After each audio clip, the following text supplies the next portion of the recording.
오늘 하나님의 생명의 귀한 말씀 느헤미야 4장 1절에서 6절입니다.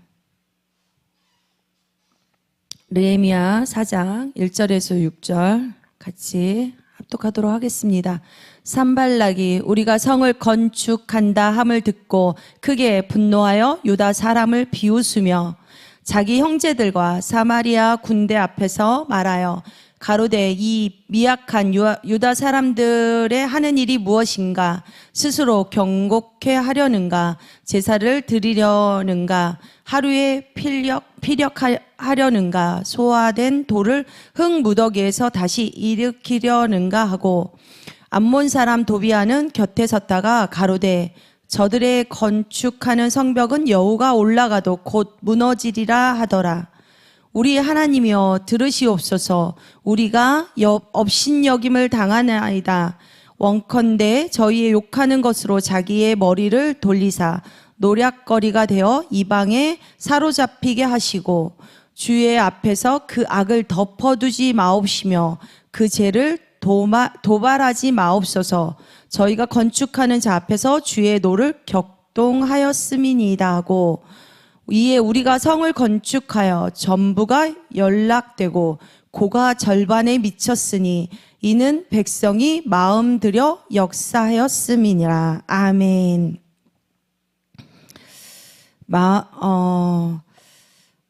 말씀의 제목은 마음을 들여 역사함이라. 마음을 들였을 때 하나님께서 역사하심을 보게 됩니다. 마음을 들여 역사함이라. 느헤미야 1장 1절에 느헤미야 1장 1절에 보면 느헤미야가 내가 수상궁에 있더니 느헤미야는 페르시아 왕의 곁에서 수를 따르는 높은 간원이었다고 말씀드렸어요. 높은 간원이었는데 어느 날 고향 예루살렘 성벽이 다 허물어지고 남아있는 백성들이 큰 고통을 당하고 있다는 소식을 듣습니다.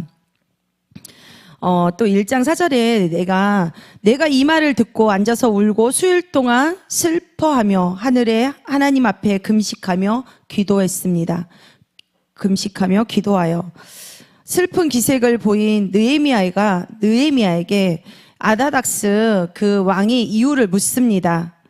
느헤미야는 간절히 기도한 후 왕에게 2장 11절 내가 예루살렘에 이르러 거한 지 3일에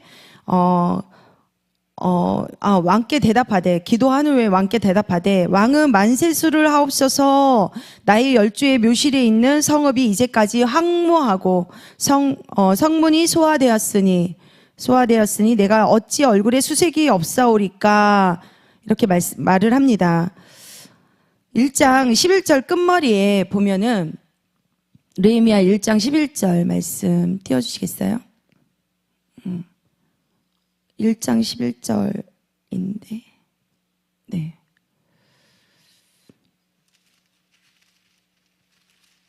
1장 11절에 주여 구하오니 귀를 기울이사 종의 기도와 주의 이름을 경외하기를 기뻐하는 종들의 기도를 들으시고 오늘날 종으로 형통하여 이 사람 앞에서 은혜를 입게 하옵소서 하였나니 그때 내가 왕의 술 간원이 되었었느니라. 이렇게 말을 합니다. 끝머리에 오늘날 종으로 형통하여 이 사람 앞에서 은혜를 입게 하옵소서라고 기도합니다. 느헤미야는 세상을 다스리는 왕의 마음조차 하나님의 손에 달려 있음을 믿었습니다.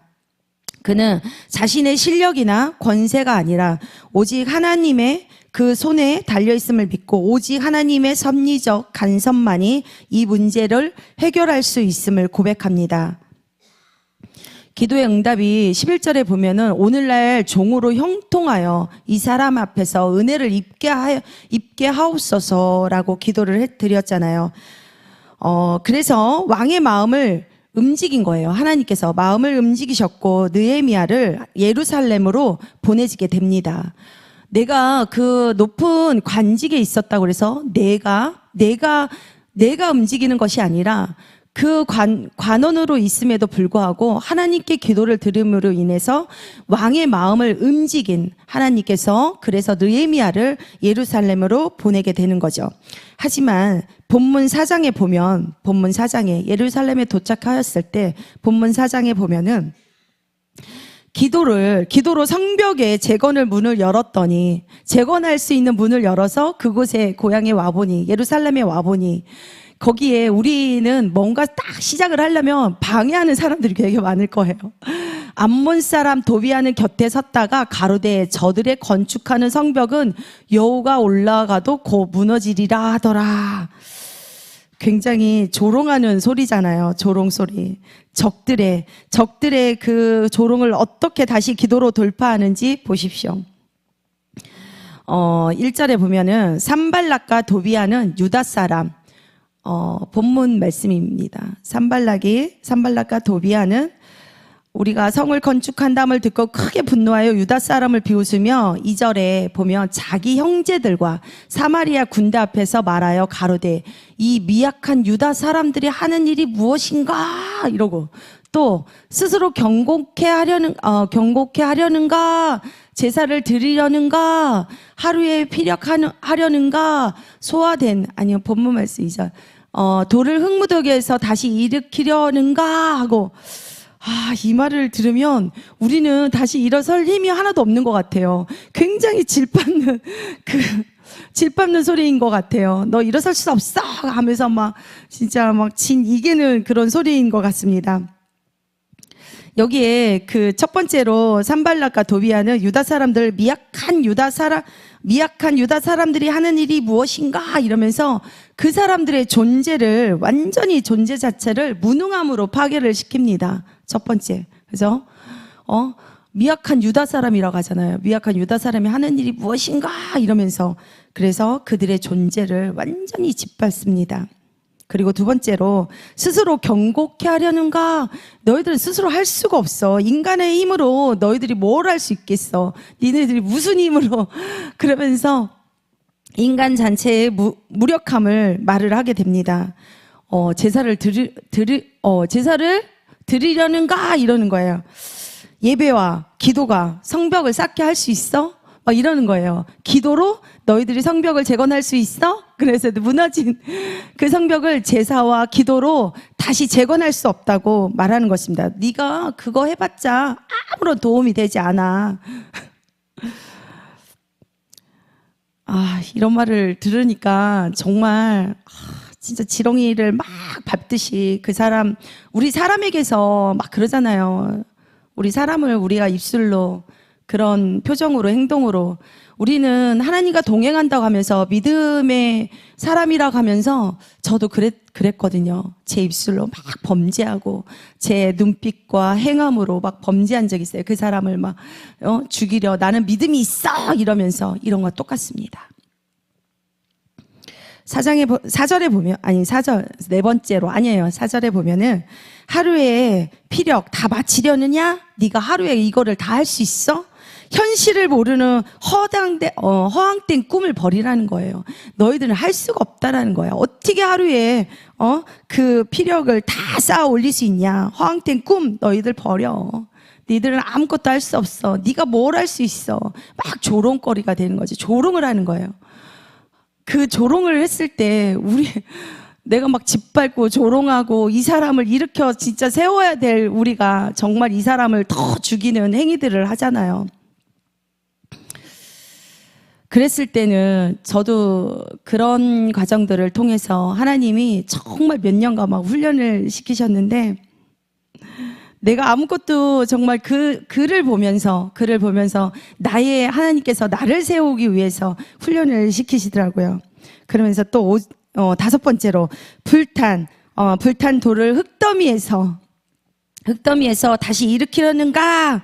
너희는 이미 망했어. 불타버렸는데 다 무너졌는데 다 진짜 불탄 돌이 어떻게 다시 세워질 수 있어? 우리는 과거와 상처에 그런 실패 그 돌탄들을 들추어내며 회복의 가능성이 없다고 봅니다. 저 사람을 딱 보면은 회복할 가능성이 진짜 없어요. 진짜 앞이 깜깜하고 막막해요. 쓸모없는 돌을 어떻게 가지고 성벽을 다시 쌓을 수 있어요? 보면은 사람을 보면 가능성이 없어 보이잖아요. 내가 판단했을 때. 하지만 그 가능성 없는 사람들, 진짜 쓸모없고 불에 타버려서 다 버려진 그 사람조차도 하나님은 어떻게 쓰실지 모른다는 거예요. 저 같은 사람도 진짜 죄인일 수밖에 없고, 나는 처음에 하나님을 만나기 전에 벌레만도 못한 이 죄인을, 그 찬양을 교회를 다니지 않았는데도 이 벌레만도 못한 그 찬양을, 제가 어떤 언니가 그 찬양을 다 적어와서, 불신자의 언니가 적어와서 이 찬양을 저에게 불러보라고 했을 때 제가 왜 이 찬양을 부르고 살았을까 이런 생각을 해봤는데, 지나고 나니까 나는 벌레만도 못한 사람을 하나님께서 내가 너를 쓰고자 쓰셨다, 지나고 나니까 그런 거예요. 어떻게 이 노래를 부를 수 있겠어요? 사람은, 하나님은 진짜 사람은 모릅니다. 사람이 보는 그 잣대로 사람을 보면 안 됩니다. 하나님께서는 그런 자들을 다 쓰십니다. 그런 사람이 내 옆에 있다는 건 하나님께서 나를 훈련시키는 거야. 너를 세우고자, 너 끝까지 인내할 수 있어? 그를 통해서 내가 성장하기를 바라신다는 거죠. 우리가 거룩이라는 건, 나는 뭔가 거룩이라는 거를 생각을 해봤어요. 그 전에. 진짜 제가 찬양을 하는 척 찬양을 들었는데, 진짜 척만 하잖아요. 척만. 그러면서 우리는 거룩이 뭐냐면 나타내는 거예요. 눈빛과 하나님의 언어와 행동과, 정말 삶이 거룩으로 우리는 그런 삶을 살아내는 게 거룩이더라고요. 하는 척이 아니라, 나는 교회 예배당 안에서만 예전에 정말 하나님을 만났는데도 불구하고 정말 거룩하게 막 진짜 그 안에서만 거룩으로 막 얼굴이 가득했어요. 얼굴로 막. 근데 지금에 와서 정말 그 모든 잘못된 그런 것들을 다 무너뜨리게 하신 이유가 있어요. 예루살렘에 그거를 사람조차도 다 조롱거리가 되게 하신 이유가 있더라고요. 3절에서 암몬 사람, 더 미워요? 우리 말리는 시누이가 더 밉다 하잖아요. 암몬 사람 도비아는 곁에 섰다가 가로되, 저들의 건축하는 성벽은 여호가 올라가도 곧 무너지리라 하더라. 너무 얄밉지 않아요? 도비아보다 더 얄미운 것 같아요. 말리는 시누이가 더 밉다 하는 것처럼 똑같은 것 같아요.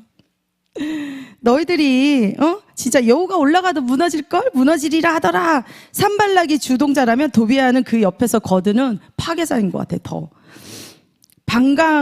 반강자적 파괴자인 거예요. 막 더 파괴를 시키는, 끊임없는 비아냥으로 마음의 성벽을 먼저 무너뜨리려 합니다.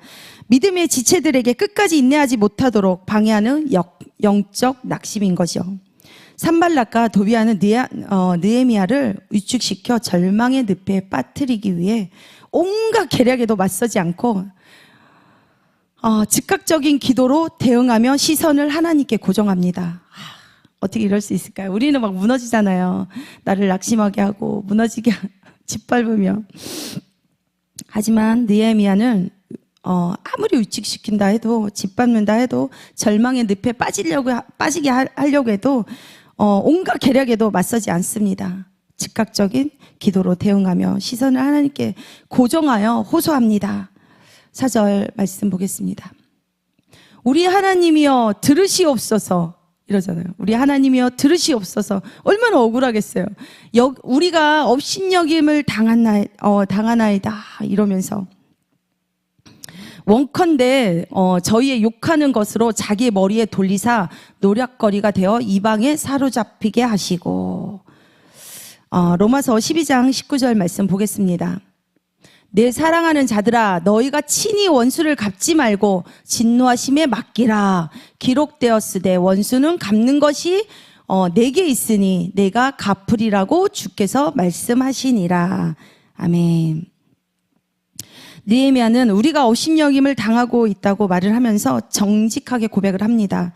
모든 심판의 주권을 하나님께 철저히 맡기는 기도를 드리면서, 우리 진짜 억울한 일 막 당하잖아요. 억울한 일 진짜 말도 안 되게 그 순간에 진짜 너무너무 억울할 때가 있는데, 그 순간에 진짜 항변을 하고 싶을 때가 있었어요. 하지만 그때는 항변할 힘이 없어서 정말 하나님께 제가 이제 여기 앞에 와가지고 막 하나님께 막 고자질하듯이 이렇게 고백한 적이 있어요. 하나님께 막 고백을 하게 되었습니다.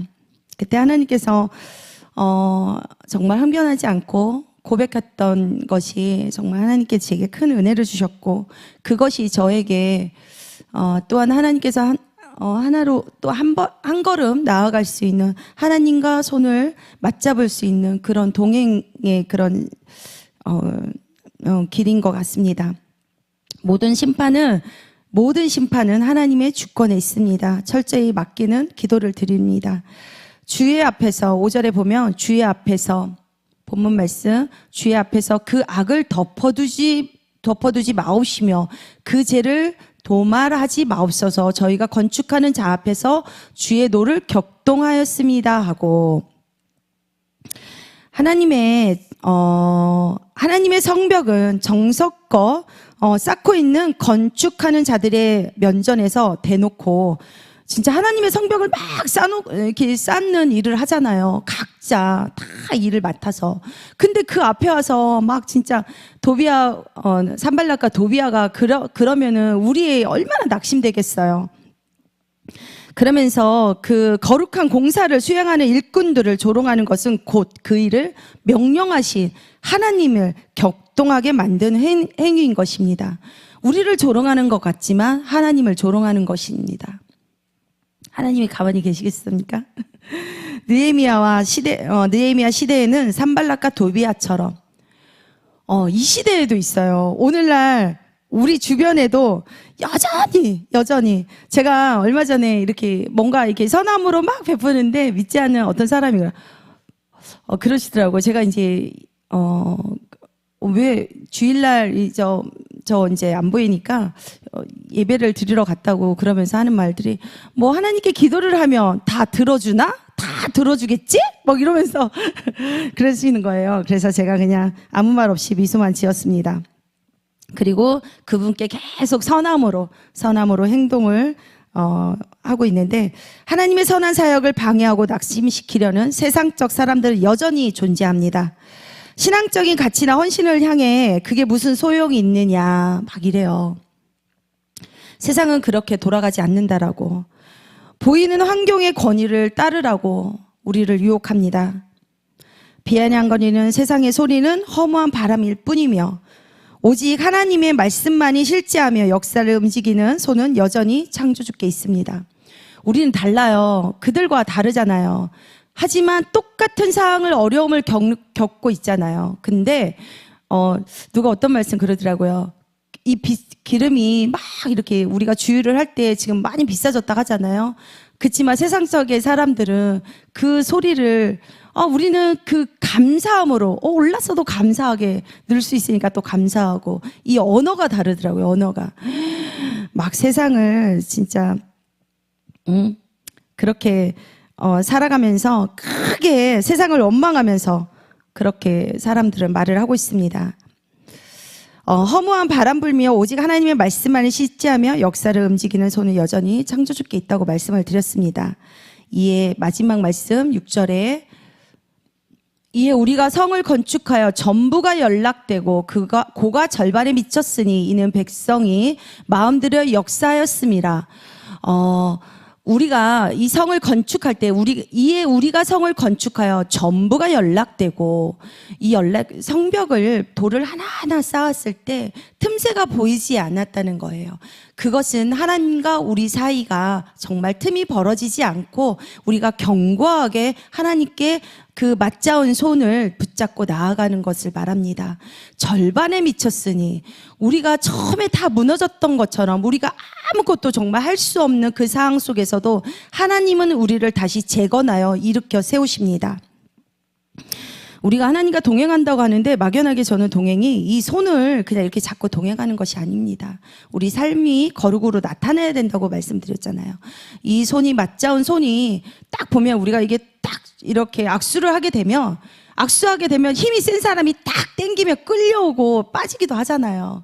그렇지만 우리는 양쪽 손목을 꽉 잡고 나아갔을 때는 우리가 이 손목을 놓지 않습니다. 하나님이 그렇듯 우리를 우리를 건축한 그 돌을 하나하나 쌓아가는 그 믿음의 성벽을 하나님께서는 이 손을 꽉 잡아주십니다. 우리의 처음에는 그 투박한 손을, 불순했던 그 손을 성벽의 빈틈을 메우십니다. 그것은 우리가 내려놓음을 통해서, 내려놓으라고 그러시잖아요, 자꾸. 내려놓음을 통해서 내려놓게 되면 우리가 어떤 지체들을 봤을 때, 그 어려움을 봤을 때 우리는 다 능히 정말 선하게 하나님의 긍휼함으로 그들을 다 바라볼 수 있게 되더라고요. 그랬을 때 하나님께 이 손을 다 내려놓는다는 건 거룩한 항복인 거예요. 거룩한 항복을 하십시오. 우리가 절반의 성벽을 틈을 메우고 이제 장애물이 아니라 하나님이 일하고, 그때부터 이제 하나님이 전적으로 하나님이 일하고 계십니다. 그러면서 우리는 먼저 하나님께 드릴 때, 나의 마음을 하나님께 먼저 드릴 때 무너진 삶의 자리는 반드시 회복되고, 세상의 조롱이나 환경의 어려움 속에서도 흔들리지 말고 하나님이 맡기시 나의 성벽을 쌓는 데 전념하십시오.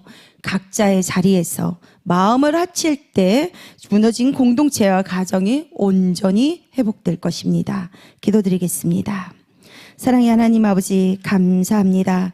오늘날 우리에게 마음을 다하는 믿음을 허락하여 주시옵소서. 우리 앞에 놓인 세상의 비웃음과 고난 앞에서도 흔들리지 않게 하시고, 성도들이 한 마음으로 연결되어 견고한 믿음의 성벽을 쌓아 주님과 맞물린 손을 꽉 붙잡고 오늘도 승리하게 하옵소서.